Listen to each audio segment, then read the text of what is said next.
tujuan audit.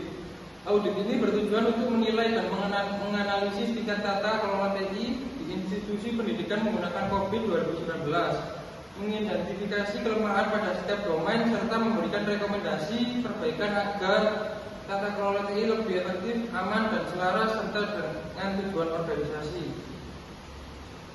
Yang pertama ada pra-audit atau perencanaan.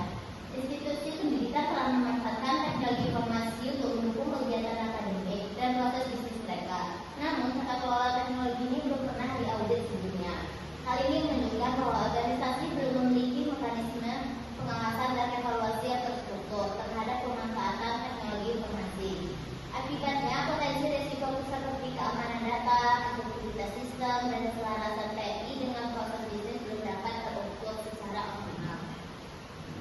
Domain yang dipakai IBM, Evaluate, Direct and Monitor. Domain yang berfokus pada evaluasi dan pengawasan tata kelola TI.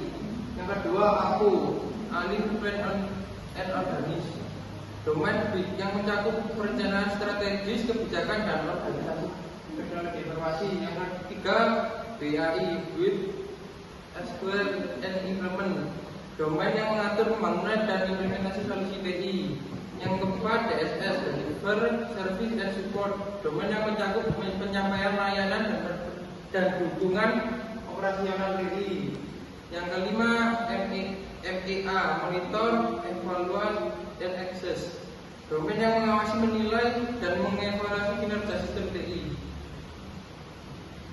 Selain itu, jurnal ini juga menyoroti 10 desain faktor COVID-19, yaitu Enterprise Strategy, Enterprise Goal, Risk Profile, IT Related Issues, IT Risk Landscape, Competence Equipment, Role of IT, IT Source Model, IT Implementation Method, dan Teknologi Adoption Strategy. Kedua, pemeriksaan lapangan. Lembaga pendidikan masih menghadapi berbagai permasalahan dalam pengelolaan teknologi informasi. Kehilangan data dan pelanggaran keamanan menunjukkan lemahnya kontrol terhadap sistem penyimpanan dan perlindungan data. Keterbatasan keterampilan staf internal juga menjadi hambatan besar dalam menjaga stabilitas dan keamanan sistem. Kondisi ini memperlihatkan bahwa tata kelola TI belum dijalankan secara efektif dan masih memerlukan perbaikan. Yang ketiga ada pelaporan atau reporting. Lembaga masih sangat bergantung pada pihak ketiga untuk pengembangan dan pengelolaan sistem TI, yang menunjukkan lemahnya kemampuan internal dalam pembuatan teknis, keamanan data, dan kontrol proses bisnis. Ketergantungan ini berisiko terhadap keamanan dan keberlanjutan layanan, sehingga perlu dibentuk tim pengembang internal agar pengelolaan TI lebih mandiri, efisien, dan aman.